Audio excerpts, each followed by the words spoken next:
হানাফি মাযহাব আর সালাফি মাযহাবের মাঝে পার্থক্য কি, আর কোনটা অনুসরণ করা সঠিক? শামীম ভাই, আপনি প্রশ্ন করেছেন, আসসালামু আলাইকুম, কত ভরি বা কত টাকার স্বর্ণ থাকলে যাকাত দিতে হবে? অনেক দলের নেতাকর্মী প্রায় ইসলাম বিরোধী কথা বলে। আজকে একজন বলেছিল একজন পুরুষ 4টা বিবাহ করতে পারে, এই অধিকার কি আমরা বোনেরা কাউকে দিয়েছি? এমন সমাজ আমরা চাই না, এই সমাজ ব্যবস্থা এদের কোনো জায়গা নেই। আবার এর আগেও আরেকজন বলেছিল আমরা শরিয়া আইনে বিশ্বাস করি না। হযরতের কাছে আমার প্রশ্ন হলো, আমরা কি তাদেরকে কাফের মনে করব এবং তাদেরকে ভোট দিতে পারবো কিনা? শামসুল আলম ভাই, আপনি প্রশ্ন করেছেন, স্ত্রী যদি স্বামীকে ডিভোর্স লেটার পাঠায় আর স্বামী যদি তার গার্জিয়ান জোরপূর্বক সাইন দেওয়ায়, তাহলে তার বিধান কি? ধর্ম যার যার, উৎসব সবার, এই স্লোগান দিলে কি ঈমান থাকবে না চলে যাবে? দলিল সহ উল্লেখ করলে খুশি হতাম। আসসালামু আলাইকুম রাহমাতুল্লাহ। ইমামতি করে বেতন নেওয়া কি জায়েজ? যদি জায়েজ হয় থাকে তাহলে এর ব্যাখ্যা কি, আর যদি নাজায়েজ হয় তাহলে এর ব্যাখ্যা কি? একটা মেয়ের মোবাইলের মাধ্যমে বিবাহ হয়েছিল, ছেলে বিদেশে থাকায় 4 মাস পর আবার ডিভোর্স হয়ে যায়। এখন ওই মেয়ের অন্যথায় বিবাহ করার নিয়ম? একবার প্রশ্ন করেছেন, আসসালামু আলাইকুম রাহমাতুল্লাহ। অনেক দলের নেতাকর্মী প্রায়ই ইসলাম বিরোধী কথা বলে। আজকে একজন বলেছিল একজন পুরুষ 4টা বিবাহ করতে পারে, এই অধিকার কি আমরা আমার বোনরা দিয়েছে কাউকে? এমন সমাজ আমরা চাই না, এই সমাজ ব্যবস্থার এদের কোনো জায়গা নেই। আবার এর আগে আরেকজন বলেছিল আমরা শরিয়া আইনে বিশ্বাস করি না। ফেসবুকে দেখা যায় এদের এসব বক্তব্যে ফটোকট বানিয়ে অনেক ক্যাপশন দেয়, এরা ইসলাম থেকে বের হয়ে গেছে। যারা এদের কাফের মনে করবে না তারাও কাফের, তাদের নিজের ইমানের ক্ষতি হবে। আমার প্রশ্ন হলো, কেউ যদি এমন ইসলাম বিরোধী কথা বলে, সাধারণ মুসলমান হিসেবে কি আমরা তাকে কাফের মনে করতেই হবে? কারণ তাকফির তো খুব সেন্সিটিভ এবং গুরুতর বিষয়। তাহলে যারা বলে এদের কাফের না মনে করলে তোমার নিজ ইমানও ঝুঁকিতে, এটা কতটা ঠিক? সাধারণ মানুষ হিসেবে করণীয় কি সেটাও বলবেন দয়া করে। ওয়ালাইকুম আসসালাম ওয়া রাহমাতুল্লাহি ওয়া বারাকাতুহু। প্রিয় ভাই, প্রথমত বিষয়টি হচ্ছে যে রাসূলুল্লাহ সাল্লাল্লাহু আলাইহি ওয়াসাল্লামের মাধ্যমে আল্লাহ পাক রব্বুল আলামিন আমাদেরকে সূরা আল ইমরানের 19 নম্বর আয়াতের মধ্যে জানিয়ে দিয়েছেন, ইন্নাদ-দীনা ইনদাল্লাহিল ইসলাম। ইসলাম হচ্ছে একমাত্র ধর্ম যেটা আল্লাহ পাক রব্বুল আলামিনের কাছে গ্রহণযোগ্য। এবং তিনি সূরা মায়েদার মধ্যে আমাদেরকে জানিয়ে দিয়েছেন, আল ইয়াউমা আকমালতু লাকুম দীনাকুম, আজকে আমি ইসলামকে পরিপূর্ণ করে দিয়েছি। অর্থাৎ আমরা বুঝতে পারি ইসলাম একটা গ্রহণযোগ্য ধর্ম, ইসলাম একটা পরিপূর্ণ ধর্ম। এই ধর্মের ভিতরে এমন কোন বিষয় উল্লেখ করা নাই যেটা মানুষের জন্য অকল্যাণকর। আল্লাহ পাক রব্বুল আলামিন একজন পুরুষের জন্য একাধিক বিবাহের অনুমতি দিয়েছেন। এটা কখন? আল্লাহ বলেন, ফানকিহু মা তাবা লাকুম মিনান নিসাই মাসনা ওয়া সুলাসা ওয়া রুবা, তোমরা নারীদের মধ্য থেকে বিবাহ করো 2 জনকে, 3 জনকে, 4 জনকে। ফাইন খিফতুম আল্লা তাআদিলু, তবে যদি তোমরা ভয় পাও যে তোমরা সমতা বজায় রাখতে পারবে না, ফাওয়াহিদাতান, তাহলে তোমরা একটা বিবাহ করো।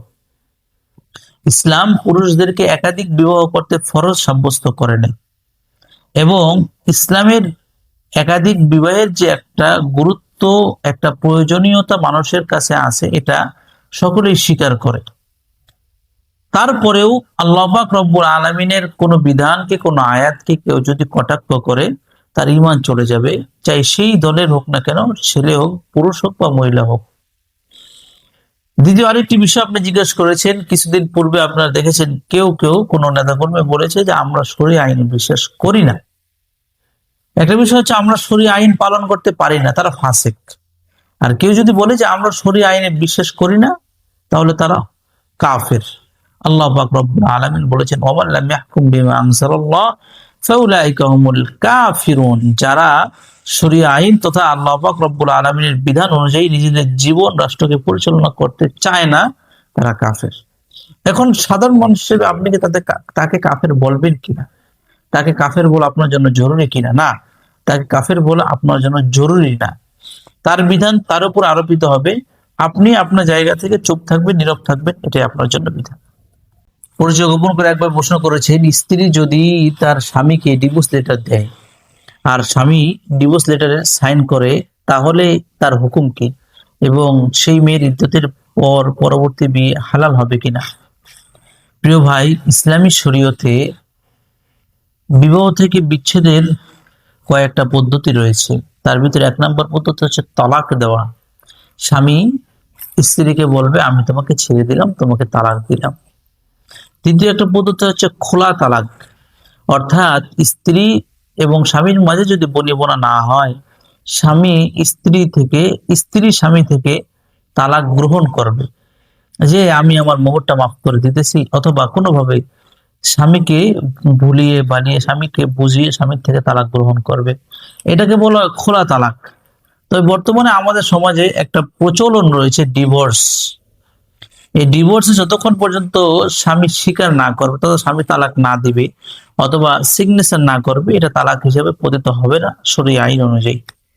আপনি যেটা প্রশ্ন করেছেন যে স্ত্রী ডিভোর্স লেটার পাঠিয়েছে এবং স্বামী সেখানে সাইন করে দিয়েছে, তো স্বামীর এই সাইন করার দ্বারা এটাই প্রমাণিত হয় যে স্বামী তাকে ছেড়ে দিয়েছে, অতএব সেখানে তালাক পতিত হয়ে যাবে এবং স্ত্রী তার ইদ্যত পালন করার পরে অন্য জায়গায় বিবাহ বসতে পারবে, কোনো অসুবিধা নেই।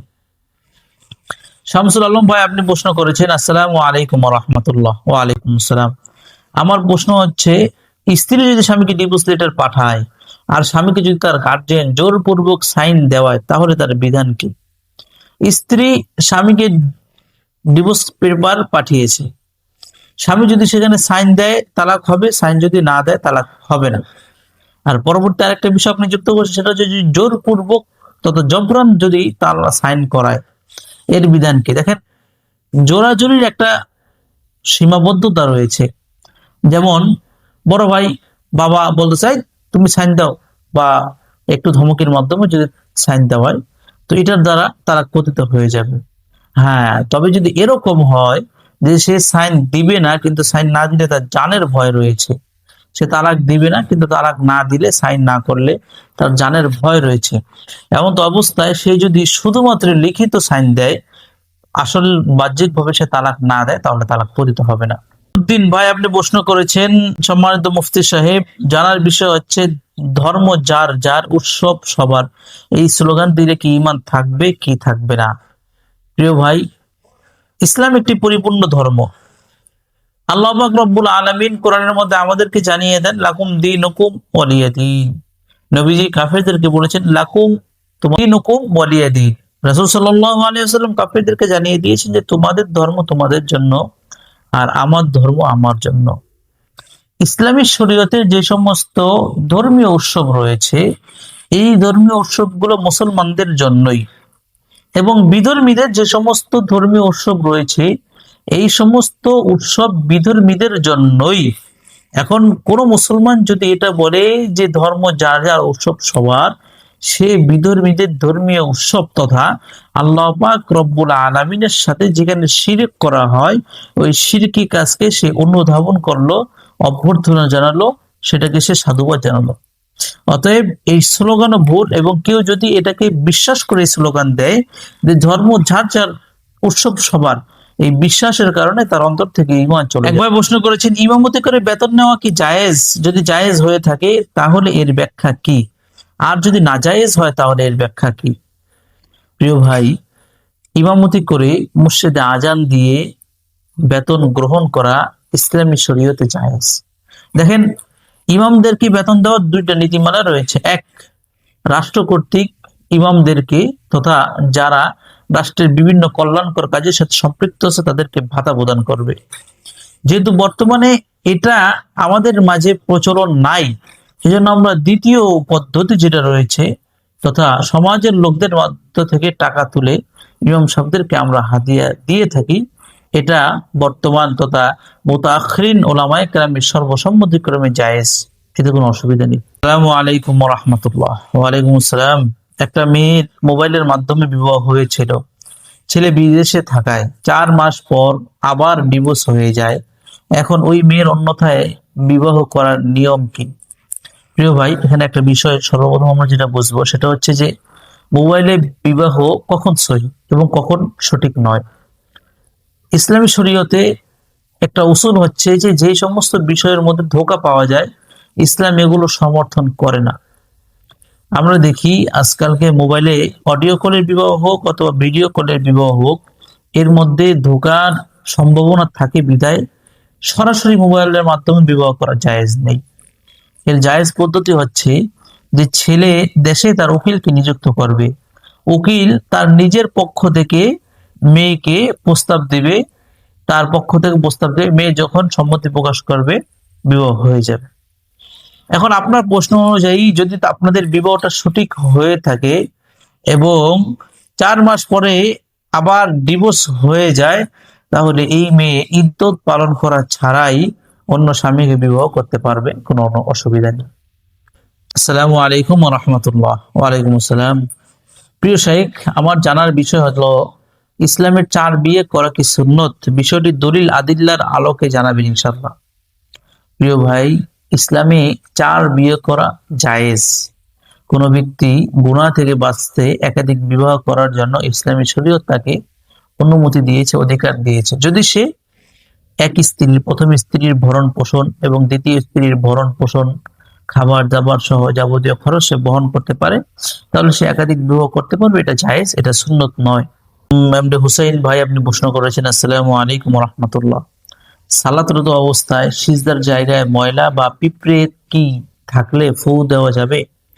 প্রিয় ভাই, নামাজরত অবস্থায় যখন আপনি সেজদা করবেন আর সেজদার জায়গায় যদি এমন কোনো জিনিস না থাকে যেটা না সরালে আপনি সেজদা করতে পারবেন না, যেমন ইটের কোনা বা এরকম জিনিস যেখানে আপনি সেজদা করলে আপনার চেহারাটা ক্ষত বিক্ষত হতে পারে, এমন পরিস্থিতিতে আপনি সেই ময়লাটাকে সরাইতে পারবেন। বাহ্যিক মানে স্বাভাবিক অবস্থায় ছোট কিছুর কারণে নামাজের ভিতরে আপনি ফু দিয়ে পিঁপড়া অথবা অন্য কোনো ময়লা সরাইতে পারবেন না।